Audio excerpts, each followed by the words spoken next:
Hola, bienvenido al primer capítulo de la serie Cristo en Génesis, de la creación a la cruz. ¿Alguna vez has empezado a leer un libro por la mitad? Yo creo que no. Pienso que para entenderle debiste haber empezado por el inicio, para aprender a ver quiénes son los personajes principales y quiénes son los personajes secundarios. Porque el libro quiere contarte una historia sobre alguien. Bueno, no es nada diferente a la Biblia. La Biblia tiene un personaje principal. No sé si alguna ocasión te has preguntado cuál es el propósito de la Biblia o de qué me quiere hablar la Biblia. Bueno, eso es lo que veremos en esta serie, ya que la Biblia, como cualquier otro libro, también tiene un propósito por el cual fue escrita. A veces nos centramos en leer Génesis, Éxodo, Levítico, Números y nos cuesta trabajo poder conectar esos libros, y esto es porque perdemos el hilo de la historia. Cuando terminamos de leer el libro del Génesis, haremos un resumen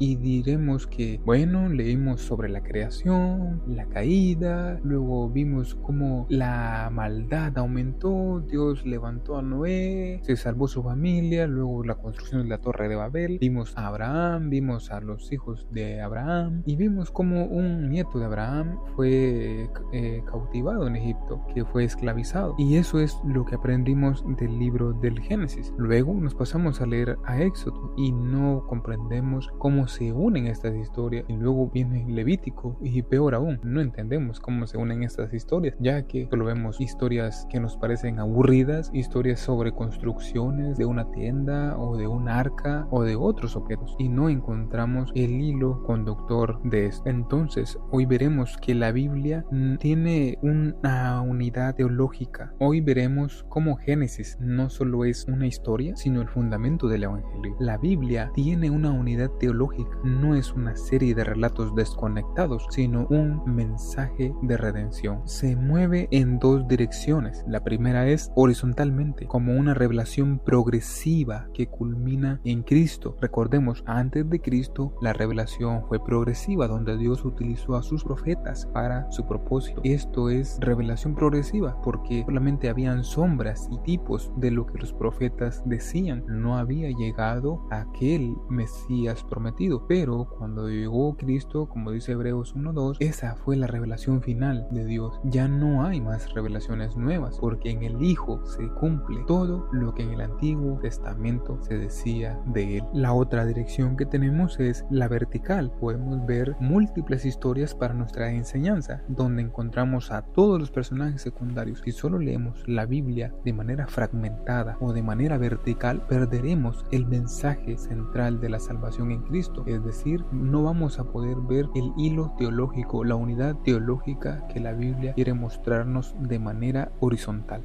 Génesis no solo es el inicio del mundo, sino el inicio de la historia de la redención. Es el primer capítulo del gran relato de Dios para salvar a su pueblo. Desde el primer pecado en Edén, Dios prometió un redentor en Génesis 3:15. A lo largo de Génesis vemos sombras y figuras que apuntan a Cristo, y es en este verso donde tenemos nuestra primera pista acerca de quién nos va a hablar la Biblia desde allí en adelante. Partimos desde acá para poder encontrar a nuestro personaje principal, fundamental de toda la Biblia, ya que si no vemos a este personaje principal, tenderemos a centrarnos en otros personajes. Miraremos la grandeza con la que Moisés abrió el Mar Rojo, miraremos el esplendor de los reyes David y Salomón, pero no veremos la grandeza y la majestuosidad de la historia que se viene contando progresivamente de ese Mesías Redentor.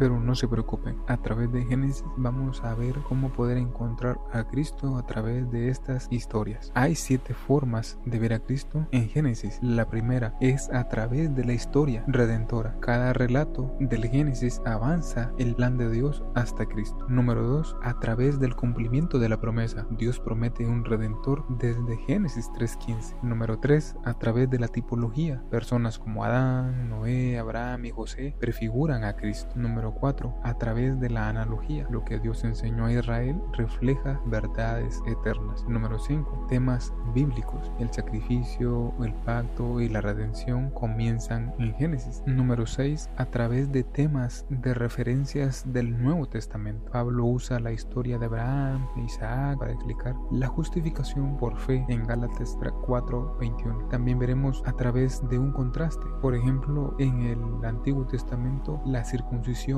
era de manera externa, pero en el Nuevo Pacto se caracteriza por ser una circuncisión interna, una circuncisión del corazón, es decir, la regeneración. Y a través de estos 7 elementos veremos a Cristo en Génesis. Conclusión, ¿por qué importa esto? Si Génesis no es solo una historia, sino el inicio del Evangelio, entonces debemos leerlo con ojos espirituales. Cada relato de Génesis nos muestra el carácter de Dios y nos apunta a Cristo. Cuando vemos a Adán, pensamos en el segundo Adán, que es Cristo. Cuando vemos a Noé, recordamos que Cristo es nuestro verdadero refugio del juicio. Esto nos ayuda a entender que la Biblia es un solo mensaje, el cual es Dios salvando a su pueblo por gracia a través de su único Hijo. Este es Jesucristo.